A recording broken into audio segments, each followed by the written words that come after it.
No, I haven't changed scales. Those HO scale refrigerator cars belong to my friend Doug Hicks and are seen running on his BCR Squamish subdivision layout. Hello and welcome back to the BCR Dawson sub. This is the third in a series of videos to share with you ideas for modeling the locomotives and rolling stock operated by the British Columbia Railway. In this installment, we will look at the refrigerator cars and livestock cars owned and operated by the British Columbia Railway during the 1970s. All of these cars were acquired or rebuilt by the Pacific Great Eastern Railway and continued in service during the 1970s. This video is a little different from my earlier videos on the boxcars in that I have not yet attempted to model any of these cars. There are not very many options for modeling them in N scale at present, or even in HO scale for that matter.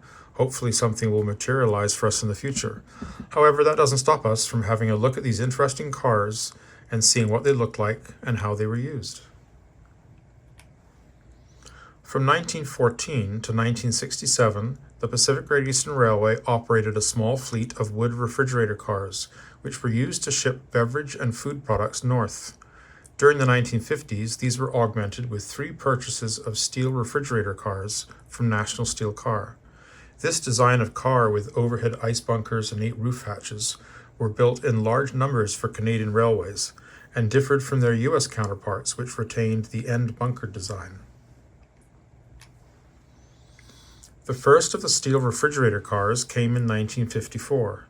As there were only 5 cars in the order, they were added to a concurrent order placed by Canadian Pacific and were thus identical to the CP cars. They were of all steel construction with riveted sides, 5-foot plug doors, NSC2 ends, and rectangular panel roofs with 8 ice hatches. They had running boards, a high brake wheel, and ladders. They were delivered in PGE Freight Car Red with the Caribou Herald. PGE 821 was wrecked in December 1961.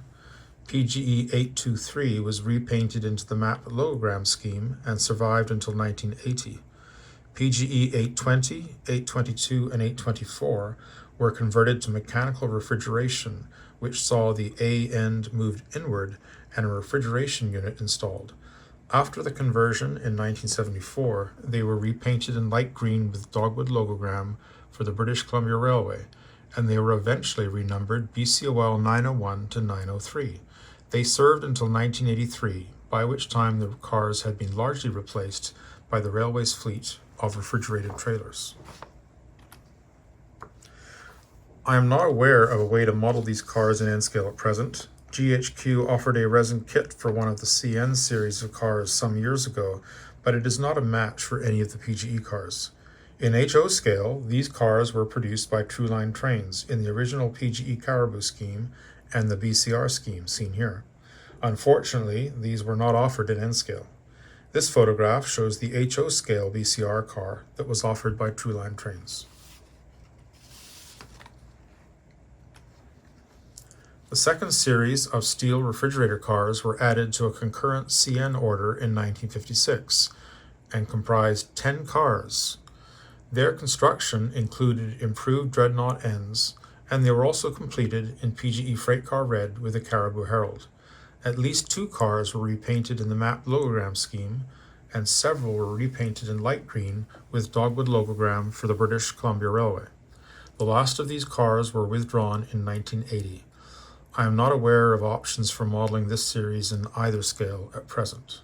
I should mention that they were numbered from 825 to 834. The third series of cars arrived in 1958, and they were also added to a CN order in that year.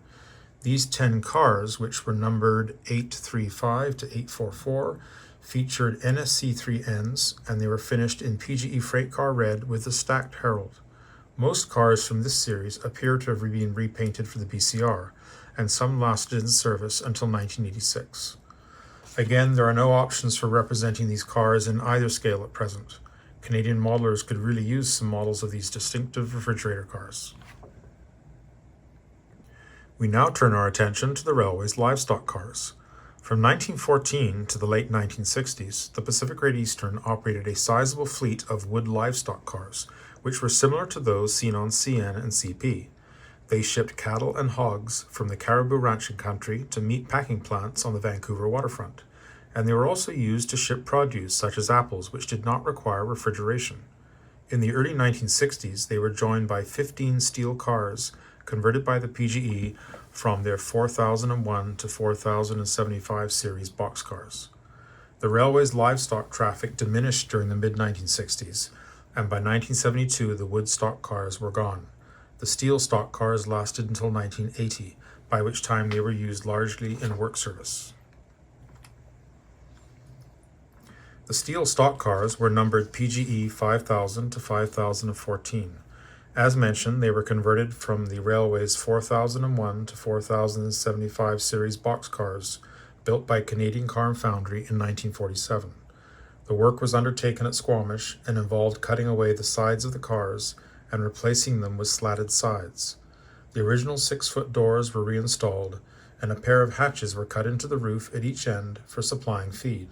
The high brake wheel and ladders were retained. The cars were finished in an unusual scheme with aluminum sides and roof and freight car red ends. The lettering was freight car red except for the end numbers, which were the usual white. As already indicated, these cars found their way into work service during the 1970s and were withdrawn in 1980. As discussed in my earlier video covering the 40-foot boxcars, the PGE 4001 to 4075 series boxcars are well represented by the Intermountain AAR modified boxcar kit in N and HO scales.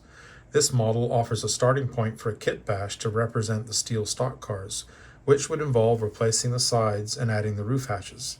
I hope to attempt one or two of these cars in the future, so I've got a few kits on hand for this purpose. I would like to thank the individuals who have made their prototype photographs available for inclusion in this presentation, in particular as images of these cars are not as common as with other car types. I would also like to acknowledge the use of images from the William H. Hewlett collection. Bill was a pioneer PGE modeler in HO scale during the 1960s, and he was also the first member of our 7th Division of the PNR NMRA to achieve Master Model Railroader status. Bill left a valuable collection of photographs of PGE equipment, which is available to members on the 7th Division website, and also his collection of scratch-built models in HO scale, which were built at a time when few commercial parts or materials were available. Thank you for watching, and I hope to be back with another equipment video soon. Until then, peace be with you.